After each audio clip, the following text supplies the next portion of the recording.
Parks very popular with families. A study in the British Medical Journal says that kids using trampoline centers were more than twice as likely to get hurt, and often badly, as kids using a trampoline at home. Leg injuries in particular were found to be 3 times as common.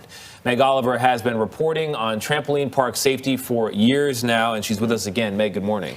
Good morning to all of you. It's important to note that no one group is responsible for regulating trampoline parks. 3 years ago, the International Adventure and Trampoline Parks Association, a trampoline park trade group, told CBS News it would voluntarily start conducting third-party inspections. The group represents about 1/4 of the country's trampoline parks. Those inspections still haven't happened, and the group said COVID is to blame for the delay. We sat down with a mother in Michigan who said she was injured at a trampoline park. We do want to warn you, some of the visuals in this piece might be disturbing. The lady was jumping and I don't know, she's on the ground screaming and crying right now.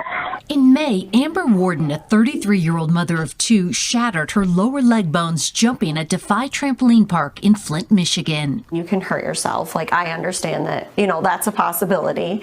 But never in my wildest dream would I ever thought that a trampoline could have the power to shatter an adult human leg. A new study published by the British Medical Journal says trampoline parks are more dangerous than your backyard version, citing the higher tensile strength used in commercial trampoline centers may produce a harder bounce, which amplifies the loading in bones and ligaments. Everybody in the gymnastics community calls them death parks. CBS News has been reporting on the catastrophic injuries at trampoline parks since 2019.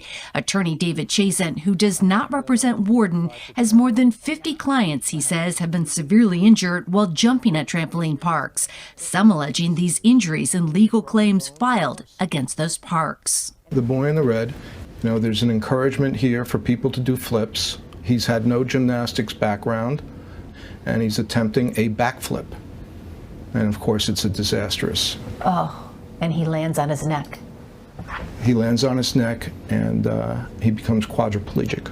According to one expert we interviewed, the danger also lies in the design of the product. Since the trampolines are connected, waves of energy are generated in all directions, which can cause a double bounce, ending in high-impact collisions. What kind of a risk are parents taking by taking their children to trampoline parks? Well, they're risking death. They're risking paralysis, and they're risking a disabling injury. The International Adventure and Trampoline Parks Association declined CBS News' request for an on-camera interview. The organization points out that not all injuries at the parks occur on the trampolines. In a statement, they called trampoline parks a safe, family-focused environment. They also said the increase in the number of injuries is related to the increase in the popularity of indoor trampoline facilities and not that the trampolines have an associated increased risk of injury. CBS News has confirmed at least 6 people have died from trampoline park injuries across the country since 2012.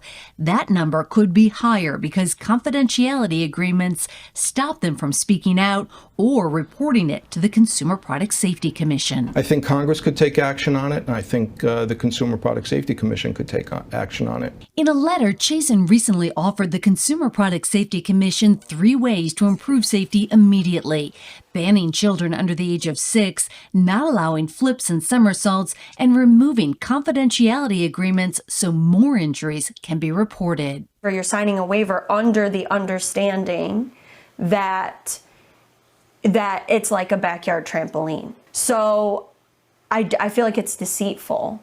CBS News reached out to Defy Trampoline Park for comment on Warden's case and never heard back.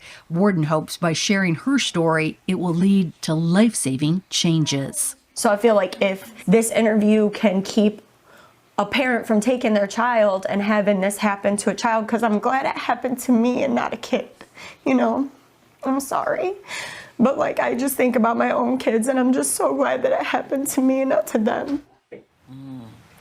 The Consumer Product Safety Commission told us it has not yet reviewed the British Medical Journal study. We asked the agency several times if it intends to conduct its own study on the safety of trampolines used in parks.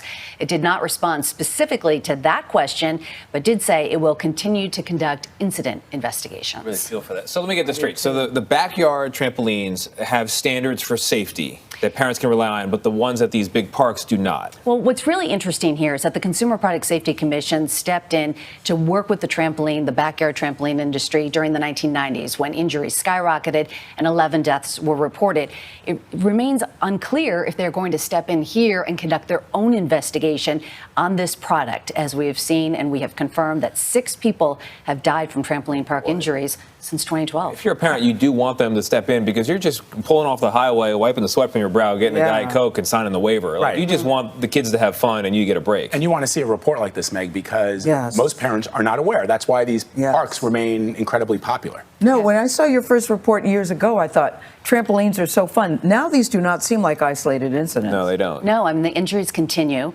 And as we mentioned, that with these confidentiality agreements, you don't know how many more injuries could be out there. Exactly. We don't know how many more people may have died from trampoline park injuries that were related Confidentiality agreements with with any park of any kind is a red flag already. Yeah. If you're going to sign one of those, and you're going to be in our park, that's a flag. Meg, thank you. Thank you, Meg.